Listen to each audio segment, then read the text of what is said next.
I'd go up to the heavens, if I'd go down to the grave, even there your hand will guide me, your right hand will hold me.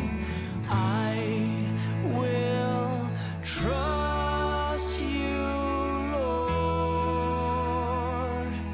Even when the storms are raging, I will love you, Lord. Welcome, everybody. Welcome to the 5th service of Alila Ministry, where our faith is rooted in God, our universal creator. I am minister, teacher, student, servant, Andrea Grace. And again, thank you for joining me for our 5th service. And so the topic for today will be an extension of last week's, which was reincarnation, is it real? And so this will be the part 2 of that. And I thought that I would continue a little bit with my story, because I feel my story gives a context for what this ministry is about and can help you. I know that we learn in community, we heal through community, we learn through stories, we heal through stories. And so I feel that my story could be useful for you. And then I'll share some memories that I have had. I'll see how much time we have. And then I thought I might share a couple of stories from doing the quantum healing hypnosis work, which is also sometimes called past life regression, but sometimes not all people go into what's considered past lives. And really, it's all happening now anyway. It's just simply consciousness is expanding to be able to access these stories. And somehow these stories are very somehow perfect. These stories are perfect for the questions that were being asked and for where, you know, the individual is in their life path and what has led them to have this kind of a session anyway. All right, so but first, let's start with prayer. I thought we would have a prayer of thanks today. So let's bring our hands together.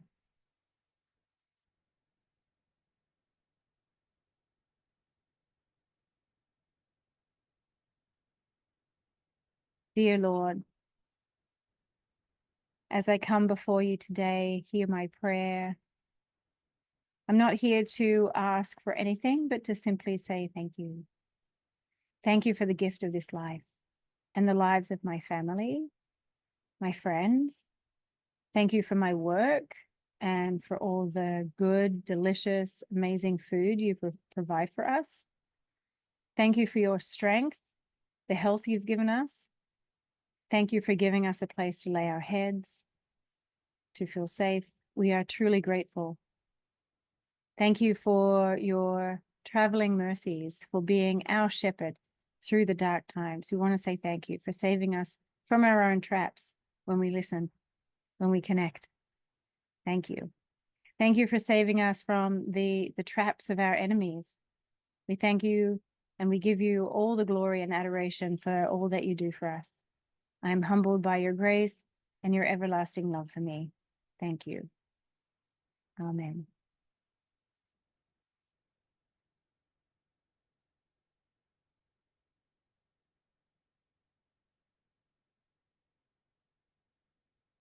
All right, let's now go through the Alila Ministry mission, which is to provide a safe and supportive space for individuals seeking holistic healing and spiritual guidance, grounded in our faith in God. We believe that true healing comes from a connection to the divine and the recognition of the inherent divinity within each individual. We seek to honor the body, mind, and spirit connection through natural healing methods aligned with God's design for the human body. We strive to empower individuals to take an active role in their own healing process by providing guidance and support that's rooted in spiritual principles.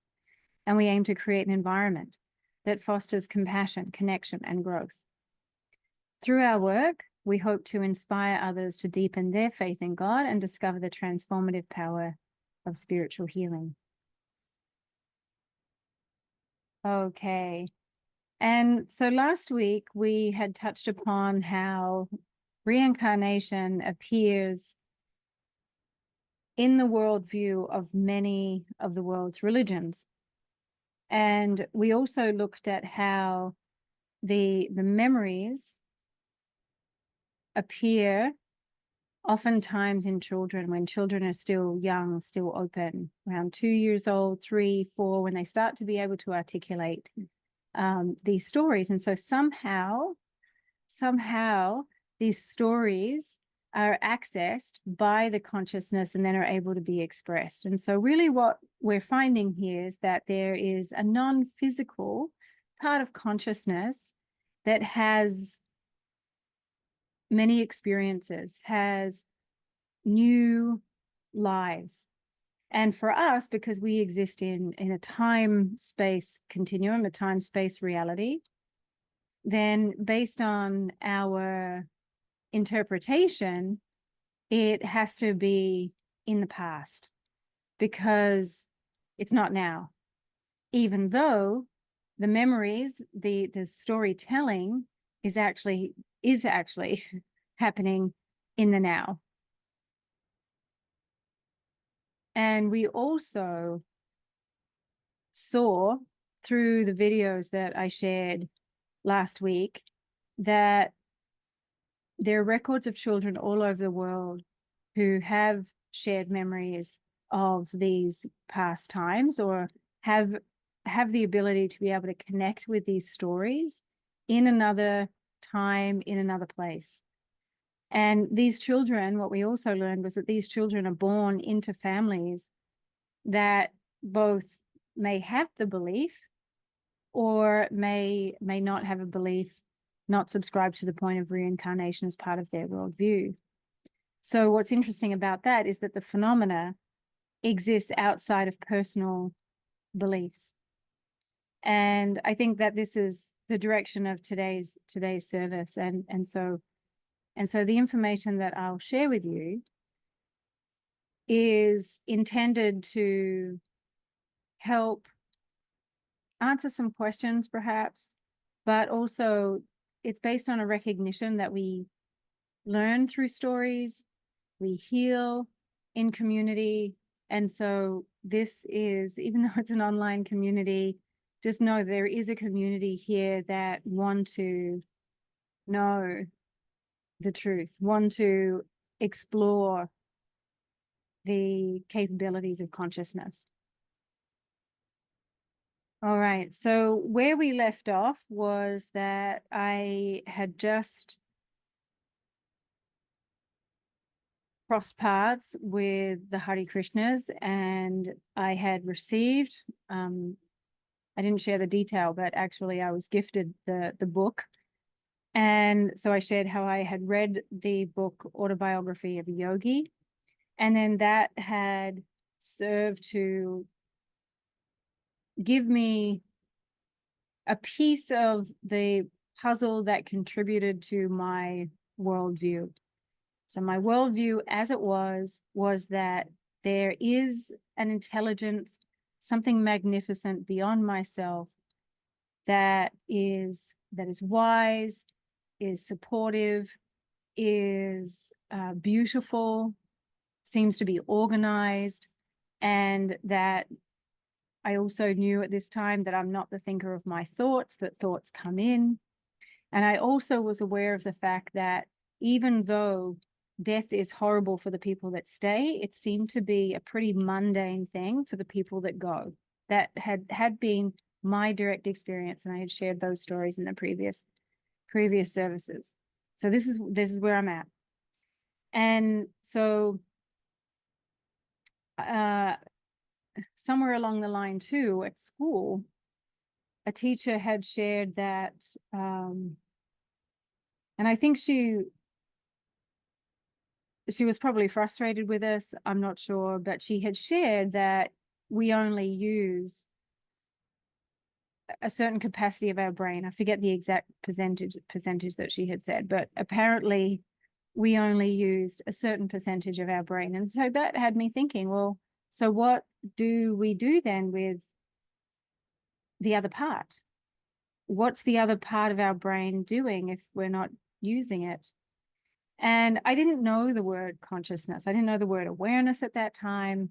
And so now as I'm going through, as I'm going through adolescence, and now I'm in high school, and the curiosity on what we're mentally capable of, what the human mind is capable of, took me into the school libraries, where I spent a lot of time looking up books on the psychic connection between twins, telekinesis, just anything I could get my hands on that pointed to the power of the mind. And I think at that time as well, we have a natural fascination for the spirit world. At that time, it was in the 80s, and so Poltergeist had come out, and there were these popular horror movies that everybody was daring each other to watch. Would sleep over at each other's houses and watch these scary movies. It was that time, right? And maybe that's just a rite of passage. We all go through that same period. But out of that, I was also aware of the possibility of the spirit realm, and essentially of ghosts. And so that was a conversation at that time. Do you believe in ghosts? And then we would all share our our stories. And so born out of that, I got the idea to create a Ouija board. Do not recommend this. I'm not saying that, I'm not condoning this actually. However, this is what I did. I'm just telling a story. So when I was 14, I spent many hours not doing my schoolwork. I didn't do great at school. And I made this Ouija board. And I collected several girls in the school who I considered to be connected or intuitive. And then we all got together in the music room, and I had brought a glass from home, and I didn't really know what I was doing, but somehow I knew enough that we were to put our fingers, with just one finger, on the glass, and then we would call in a spirit. Again, I do not recommend this. And ask questions. And then the answers would be played out through the movement of the glass, over the letters and over the numbers. And so I called in my sister who'd passed away.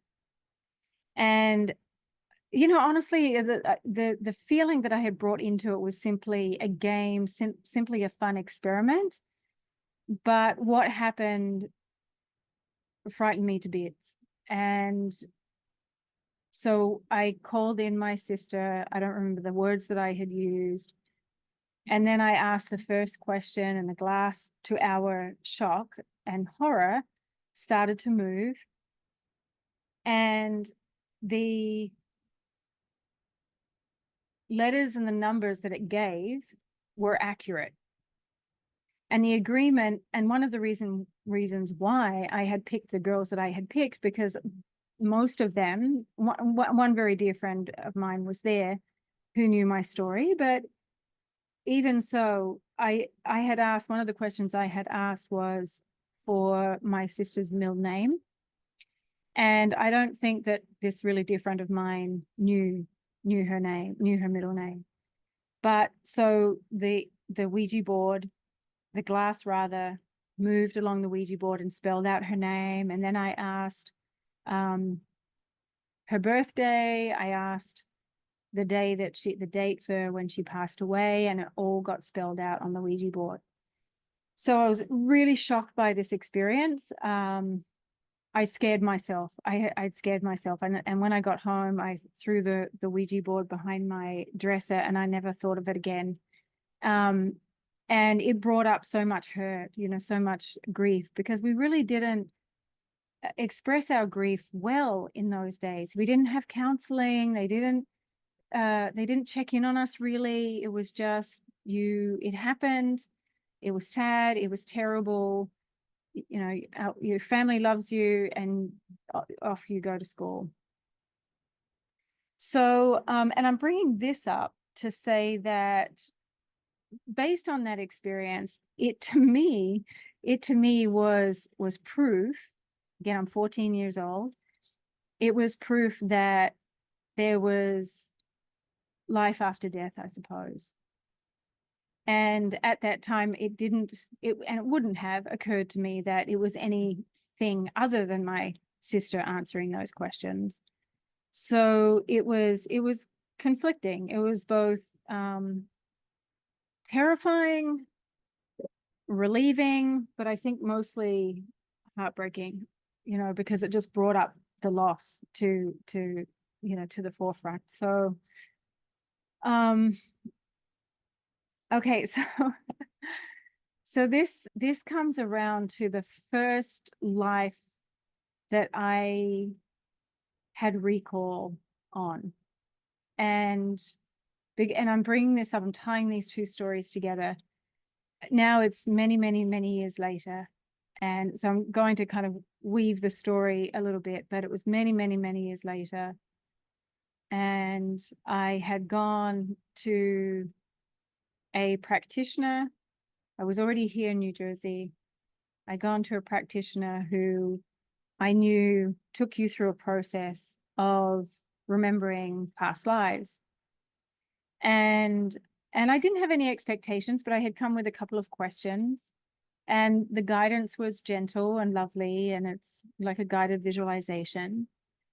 And so the scene that arose out of my imagination in response to the guidance and the questions, again, I had come in with an open mind and just, the topics that I had wanted clarity around. And honestly, I actually don't remember what they were, but the life that I came into was of a young mother. Let me paint, instead of saying many years ago, because honestly, I actually don't know when it was, but it seemed to be the Middle East. The clothing that appeared for me to see that I was wearing was just a robe, and it was tied at the waist by a string as a belt. And I'd come into the scene and there was a lot of panic because the little house, the little home that I lived on, it was more like a hut really. It was made out of it was clay, straw, that kind of thing. This hut was on a river. And the panic was that the river was rising, and it was rising very rapidly. And there was nowhere to go because everywhere you went, there was water. And I had a young child, and I tried to wade through a certain part, but the undertow was strong. I lost my footing, and then the baby slipped out of my hands. So I tried to reach for the baby. At the same time, I was struck with a fear that I myself would be drowned. And so it was quite detailed, because I remember making the decision that I'm not going to go after the baby. It's too late. It's done. And so that was pretty much, it was, I was, tears are streaming down my face in the experience. There was a lot of emotion. It was very emotionally stressful. And so when I came out of the session, and the practitioner now guided me through, well, what was the purpose? What was the purpose of showing her that life? And the answer that came was that that child was the same soul as my younger sister who had passed away. And that we were sharing to acknowledge that we knew each other from before. And that also, if I chose it, because I was at that age when it was a possibility, if I so chose it, and I wanted to have children in this lifetime now, she would come again. And it was also to bring up some subconscious beliefs that I had about having children, because at that time, based on my direct experience with my sister, I had made the decision, I'd made the subconscious choice that I wasn't going to have children, because children, in my direct experience, they die. And so that session was revealing that subconscious, it was a conscious choice, but I didn't actually know. I didn't know that actually. I didn't know consciously that the reason why I didn't want to have children, I just would say, I just don't want to have children. I just don't see it for myself. And that's as far as I got. So this session actually revealed to me that there was, oh, I don't want to have children. I'm making a choice not to have children because through my direct experience as a child, from 20 years ago, children die. And so that was the purpose of showing me that life.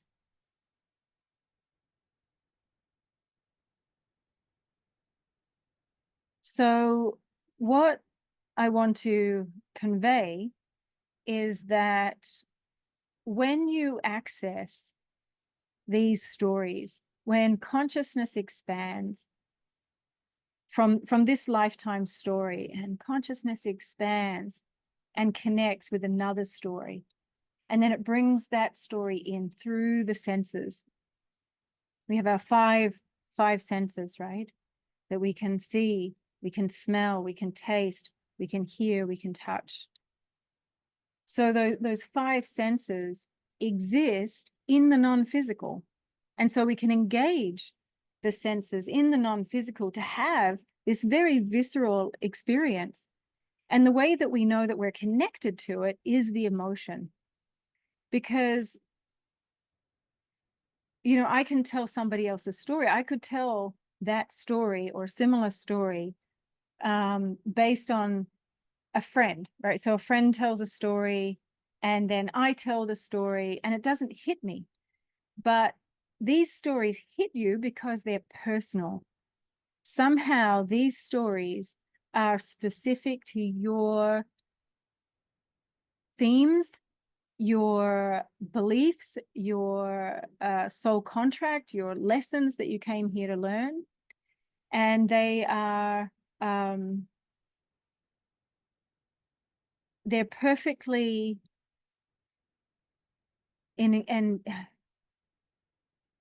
they're perfectly and incredibly specific and precise and complex, and yet they point to everything that you are focused on and working on and asking about and need clarity around. It's really amazing. So what I want to say is that how, for me anyway, I can only speak for myself, and this is all from my point of view. It's what I've discovered is that when that memory is real, it's because it's so felt.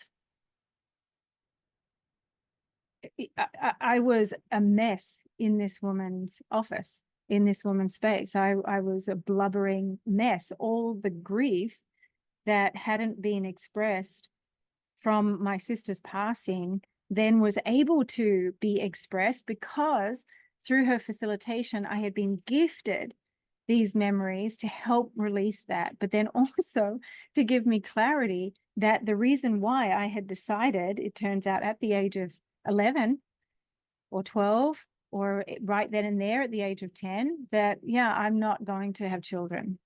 And then to understand that that's because in my direct experience, bad things happen, children die. All right. And so perhaps now it's helpful to talk about my session with Dolores Cannon. It was before I had that experience seeing the life of that young woman who lost her baby in the flood. So what led up to me studying with Dolores Cannon was my then and not anymore husband had gifted me, he knew my interest, and he had gifted me a book called The Convoluted Universe. And the Convoluted Universe book series, and I think all of Dolores Cannon's books actually are transcripts of her sessions. And they're captivating, riveting, intriguing. They just blow your mind and create possibilities, actually. So if your mind is open and if your mind is curious, then these transcribed sessions are fascinating, and like I said, create possibility. What if, what if this is true? My favorite book of hers is actually Jesus and the Essenes, and the young woman who was the individual through whom the story came through. She was not highly educated. I think she didn't even finish high school. I believe she was working in a local restaurant or a local diner. She was a perfect individual because her mind was so clear, so clean, so open. She hadn't been really indoctrinated by our education system, not too much by mainstream media. So that, I think that's one of my favorite books. It has healing techniques in there, and it's a fascinating read. So anyway, I was gifted this book, The Convoluted Universe. As I'm reading this book, I'm thinking to myself, I have to do this. I have to learn how to do this. This is the thought that came in. And so I went onto the computer and I looked up the website.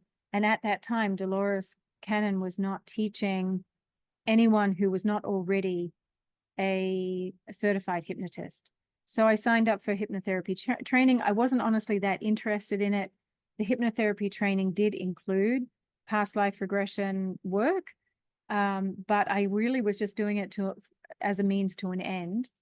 And then I checked back again. It was just a thought that came to me. I checked her website again several months later, and she had opened up her registration to people who didn't necessarily have hypnotherapy training. And she even gave a reason. The reason was that she felt the trained hypnotists were just too resistant to her method, because they'd already been too well trained. And really what she wanted were people who would be curious and open and practice her method as she had discovered it. And, and it's fascinating because now it's many, many years later.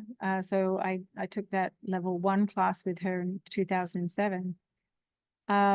So it's been so many years, and now naturally what happens is, your own work through your own discovery births itself. New modalities birth themselves out of your own direct experience and inspired thoughts and so on, and God's support. I signed up for the class. It was in Arkansas.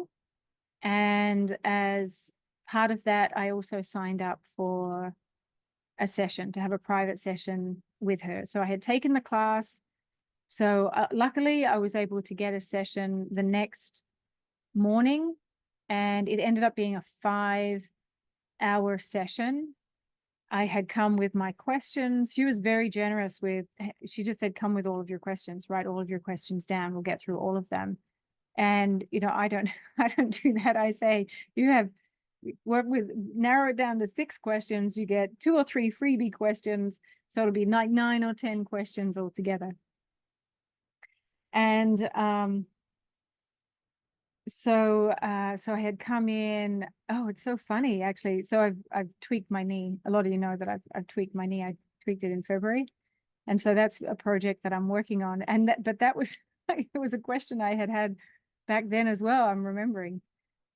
And I had questions about my marriage, and I don't know if I had questions about Karen, but so okay, so then now again, the way that you're guided into into a scene, and you're in response. So you see what comes.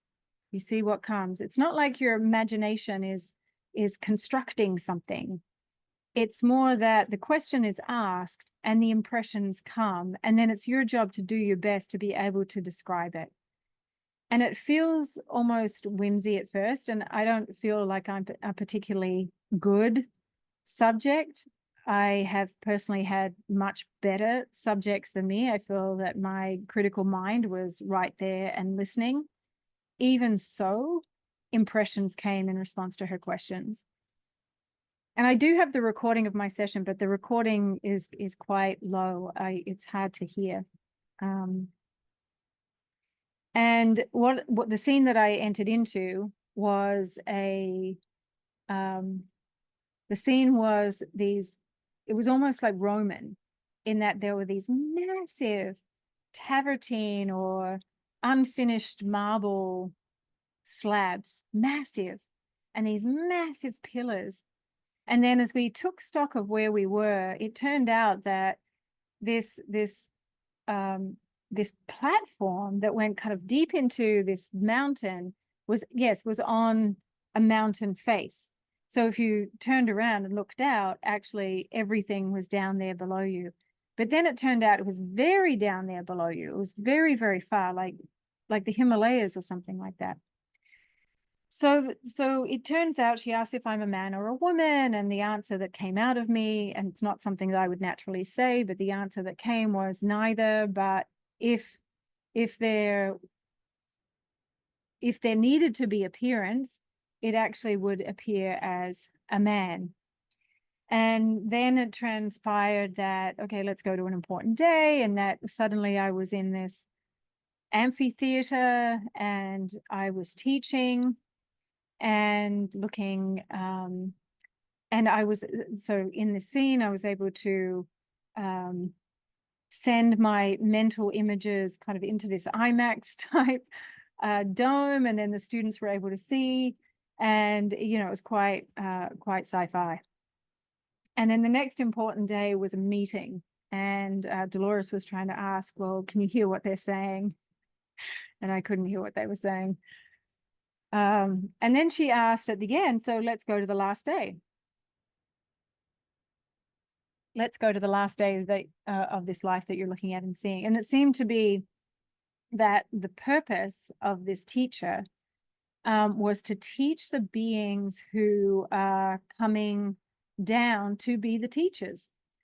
And I didn't really understand it at the time, honestly. But it was to teach them about astrology, and to also teach them about even irrigation systems and the natural elements and things like that. And so, yeah, so it was, and so the people who were the students were all wearing orange, which is interesting, because then when I went to Nepal, and when I went to the monasteries there, I even went to a Tibetan monastery that was in Nepal, there, where there are Tibetan monks, technically. There are some monks who wear these orange robes. So anyway, I honestly was just going through it. I didn't intellectualize it at all at the time. It was, you don't think about it actually, really, even though the critical mind is there. More the critical mind is like, am I making this up? And yet at the same time, there's nowhere I could have made this up from. So anyway, so then, okay, she asked, let's go to the last day of this life that we're looking at and seeing. And then the answer was, well, there is no last day. And she said, well, how is that? How is that possible when I'm seeing the woman here, I'm seeing her in front of me. How is that possible? And then the answer was that, well, it's a simultaneous experience. So there is no last day for that level of consciousness, because it exists on a different kind of experience of time, where time goes seemingly quickly here, time is different in that realm, in that space. And so when we asked about my purpose, the purpose was, oh, she just gets to be herself. Wherever she is, that's why she moves around. That's why she travels so much. She's just bringing the energy wherever she is. And it really doesn't matter what she's doing. So that was freeing. That was freeing. All right. So I think it's enough of those stories. So it's that time. It feels like that time, right? To pass the basket. All right. So as always, thank you to everyone who contributed last week. I'm so grateful. And just know that we're helping remember our divine nature for the purpose to heal through it and to fulfill our divine mission here. So contributions can be made by check, made out to Alila Ministry, sent to 430 Springfield Avenue, Suite 209 in Berkeley Heights, New Jersey. The zip is 07922. And if you prefer, you can also use Zelle and PayPal. All right, so I'm going to leave you for just a minute. You can enjoy the music, and I'll be back shortly. Will love you, Lord, even when this heart is breaking. If I ride the wings of morning, if I dwell by the farthest sea, even there your hand will guide me and your strength sustain me. I will trust you, Lord, even when the storms are raging. I will love you, Lord. All right, so how are we doing? And so maybe as you're hearing these stories, you're connecting with what I'm saying, or that you yourself have wondered whether there's a part of your consciousness that is tapped into another culture or another time. Perhaps you have a natural attraction for another culture and another time. Perhaps you feel like you don't belong here, that you really don't know how you got here. And yeah, and that's all part of it as well. In the using the quantum healing hypnosis method technique, it's quite brilliant. And again, the stories that come through are so incredibly intelligent and so sophisticated that really I cannot give the personality credit for harnessing their imagination in such a way that could come up with such a complex story. And sometimes too, the personality doesn't actually agree with the advice or with the suggestions that comes through actually. And, you know, even with Tom, right? So Tom has a gift, I think. I would say it that way. He has the gift of somnambulism. Not everybody is a somnambulist. Not everybody goes so deep into another state of consciousness where the personality ceases to be conscious, ceases to be listening, there and aware, even judging. But in his case, that's what happens. It's like another consciousness just completely steps in. And so in the session that you had listened to, and that you can watch the full session on the channel, in that session, who came through was his grandfather from a previous life. And so one of the features is that there is not umming and ahhing, because the information just comes, and then it's simply our job to just help it to become communicated and to be heard, just so that there's clarity and understanding. All right. So let me just share a fascinating session. And this was a woman who was very well educated. And in fact, she was a registrar at a university. And so she was in charge of a lot of things, had to juggle a lot of things. And she had come in because she had felt an insecurity to do with her. She just felt like a deep feeling of not being safe.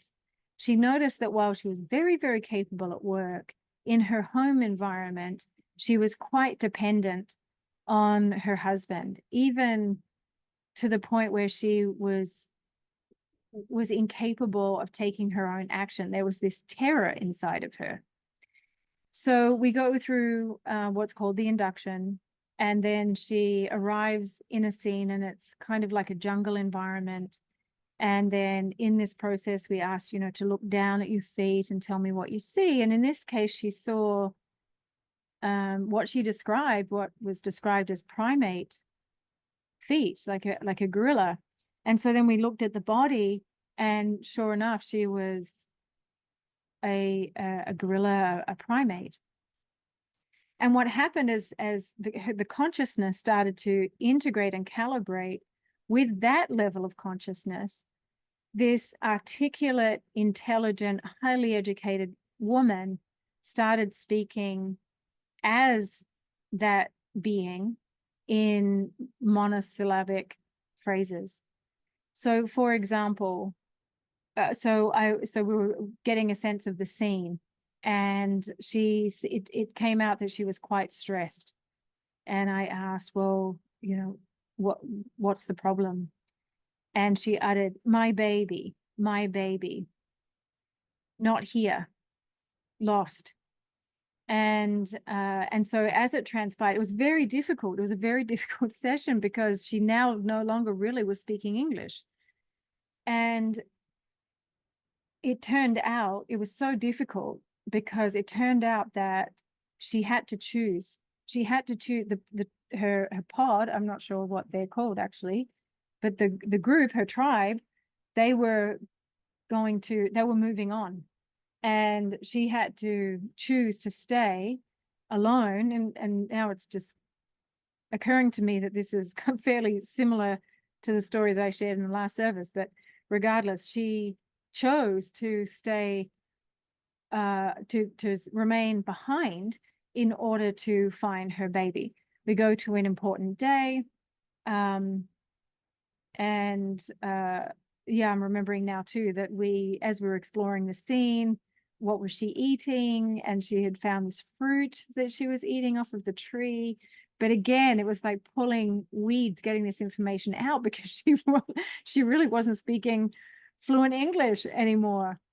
Anyway, so we moved to an important day, and in that important day, she finds her baby, and she's so happy. At one point too, I think when she had found her baby, and she was just content, and there was moments of silence, and you have to be comfortable with that and just let it be and just feel it out, because you're in communion, you're communing with this higher consciousness to be able to help in the best way by asking the best questions and receiving the best information to help, the personality and the life that's being lived now in this time, in this space, right?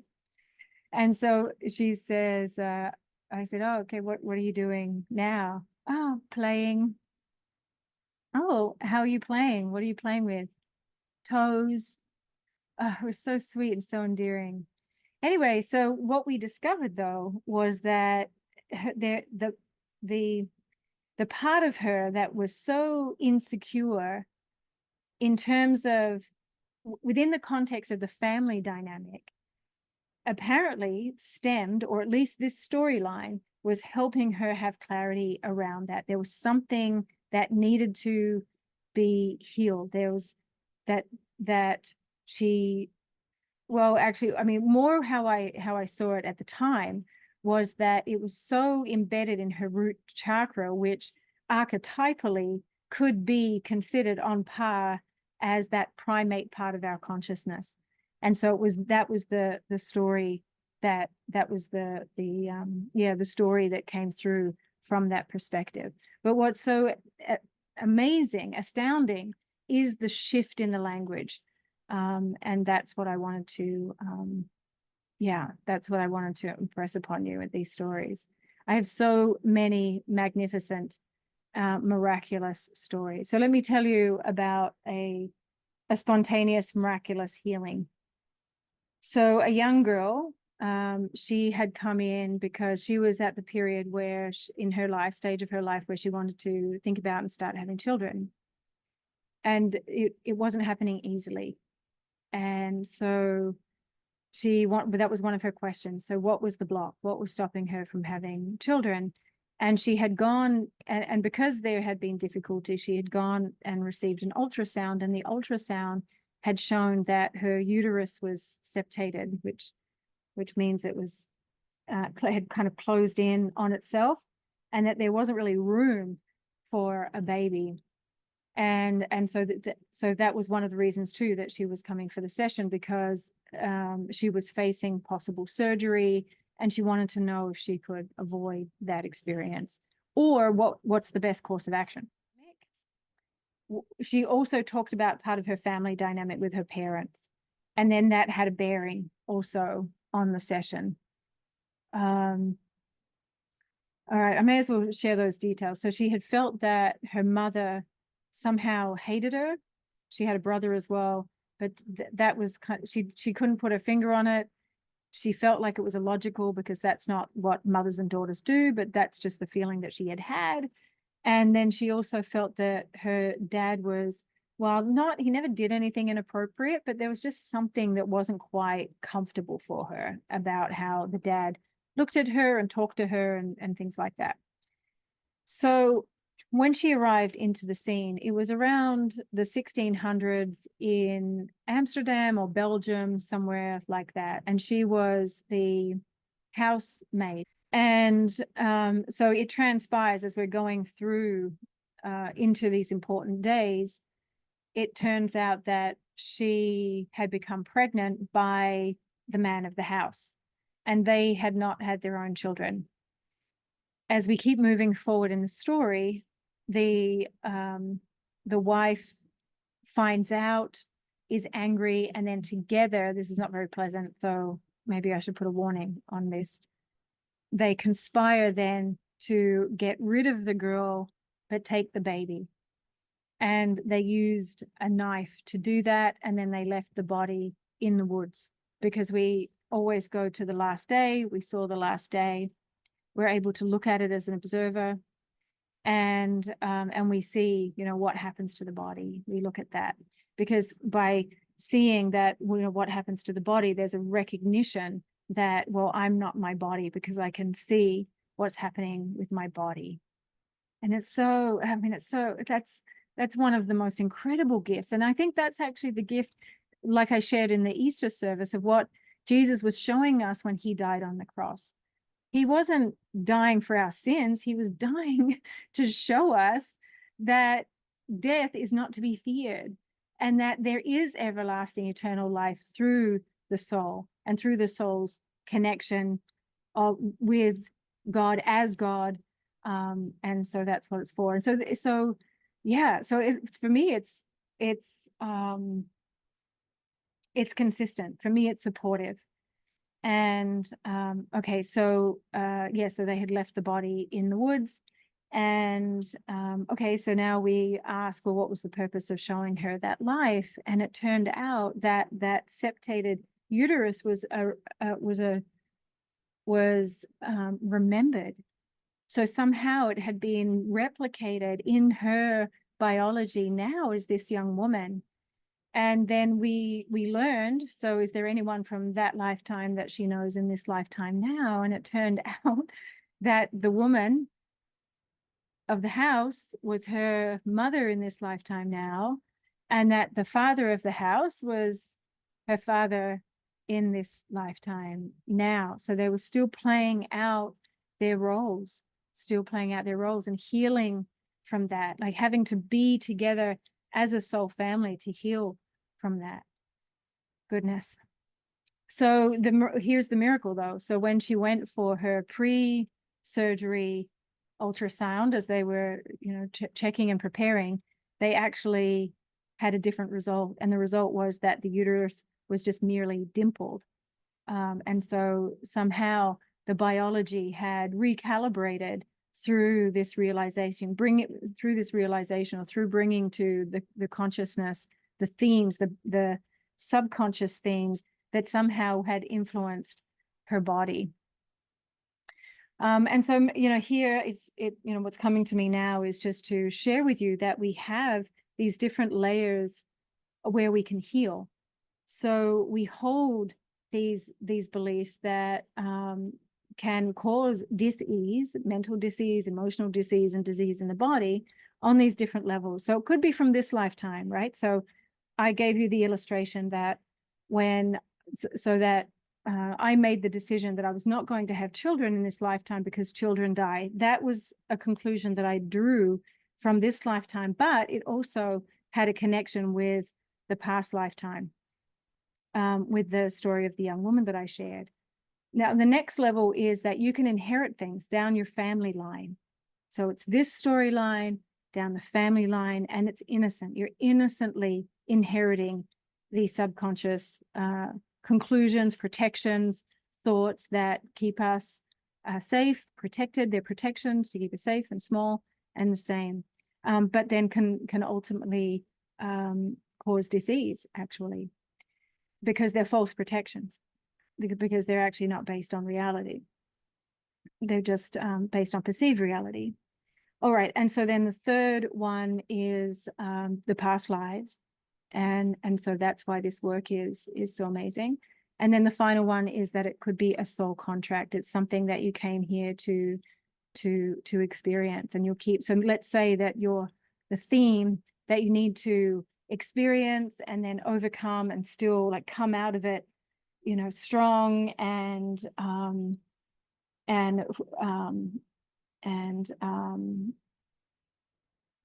self-assured and self-aware and grounded in your faith. So to arrive on the other side of it. So maybe the theme is betrayal.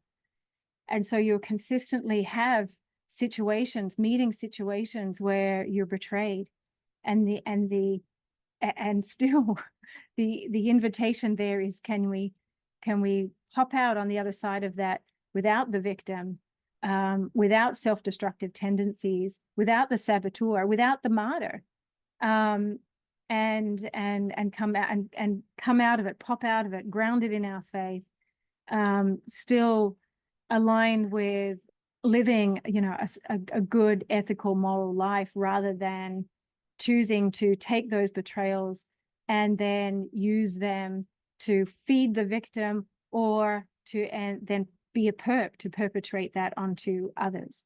So these layers are all to bring us home to our true divine nature, to purify our soul, to release that which is not true, that which is not in alignment with our divine essence, our divine nature, our godlike nature, so that then we can, in the face of these experiences, be ourselves, again, grounded in faith. And so I would like to conclude and to say that, so one of the popular points of view, I suppose, is that the cycle of reincarnation is actually a cycle of enslavement. And so what I'm offering is that perhaps it's actually a path to liberation, that it's a path to purity. And again, like I said in the last service, and I don't know how well I articulated, but what I was getting at was that, and that is how it is through the Christos, it is through Christ, that we have that final leg of liberation. But in order to get there, like Tom shared in his session, our soul and our hearts have to be light as a feather. And in order for us to do that, we have to release the past. We have to let it go. We can't carry it along. It's so heavy, our little red wagon. We trip over it, others trip over it, we hurt others, we hurt ourselves. It's a mess. All right, good. So I think I will leave it there. Again, thank you for joining me on this journey. It's so fun to share this with you. And the themes are going to be the same with every service that I give. I'm just going to keep browbeating you, basically, to live the golden rule and to be of service. All right, so what's coming up? So we have June the 2nd, our in-person 1-day spiritual meditation retreat. Everybody, we all need time to be still, to just sit, to receive, to listen, to just come home to our own heart beating. And it's good to do it in community, because now you just can't get up and leave the room. So you're accountable to others, and to my good self. I also have the Reiki Level 1 class coming up as well. That starts on Sunday, the 28th of April, and then it will be the following Saturdays. So let's see. And for you who are online, then you can join me for meditation class. The link to register is on the website. So go to the website, look at the calendar, see what you can join. And then the fourth Monday of the month will be the meditation and self-help, where I teach self-help protocols. And also, of course, I facilitate one-on-one sessions. I don't do the full quantum healing hypnosis sessions online. I only do them in person. However, like I shared, I do have my own modality, and so we can do online sessions that can have the same level of clarity, outcome, and miracle for you. Okay, so that's it. So great. I will see you next time. Have a good week.